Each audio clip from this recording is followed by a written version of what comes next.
4월 1일 복된 이 아침 하나님께서 우리에게 주시는 귀한 말씀은 요한복음 14장 1절에서 14절의 말씀입니다. 이미 보고 경험한 길이다 라는 제목으로 같이 말씀 나누도록 하겠습니다. 예수님은 그가 3번이나 예수님 자신을 부인하게 될 것을 말씀해 주십니다. 예수님의 이 대답을 들은 베드로만이 아니라 제자 모두가 낙담할 수밖에 없었어요. 수제자격인 베드로도 예수님을 부인한다라고 하는데 자신들은 베드로를 뛰어넘을 만한 자신이 없었다라는 거예요. 그러니 제자들은 낙담할 수밖에 없는데 예수님은 그들을 향하여서 너희가 마음에 근심하지 말라고 하나님을 믿는 것처럼 예수님 당신을 믿으라고 하세요.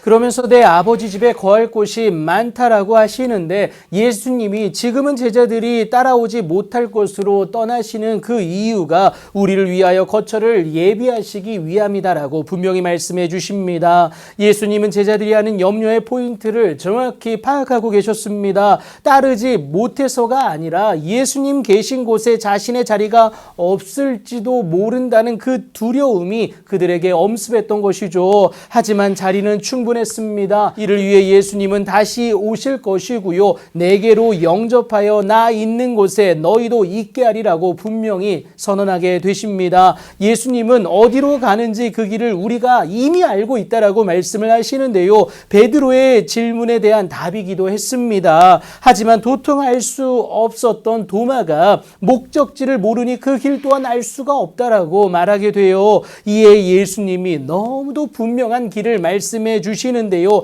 내가 곧 길이요 진리요 생명이다. 나로 말미암지 않고는 아버지께로 올 자가 없다라고 분명히 답해 주십니다. 목적지와 그 길까지도 분명히 말씀해 주셨어요. 그럼에도 빌립은 도저히 믿어지지가 않았는지 주여 아버지를 우리에게 보여달라고 그러면 족하겠나이다라고 간구하게 됩니다. 믿음보다 이해를 하겠다라는 불신앙의 모습 아니겠습니까? 이 사실 때문에 예수님이 빌립의 요구에 답하시는 것이 내가 이렇게 오래 너희와 함께 있으되 내가 나를 알지 못하느냐? 나를 본 자는 아버지를 보았거늘 어찌하여 아버지를 보이라 하느냐? 내가 아버지 안에 거하고 아버지는 내 안에 계신 것을 네가 믿지 못하느냐? 내가 너희에게 이르는 말은 스스로 하는 것이 아니라 아버지께서 내 안에 계셔서 그의 일을 하시는 것이라고 분명히 말씀하십니다. 이 사실로 인하여서 예수님은 내가 아버지 안에 거하고 아버지께서 내 안에 계심을 믿으라고 요구하게 되십니다. 그렇지 못하겠으면 이미 행하는 그 일로 말미암아 하나님 보내신 나를 믿으라고 말씀을 하십니다. 그런데 여러분 왜 떠나셔야 했고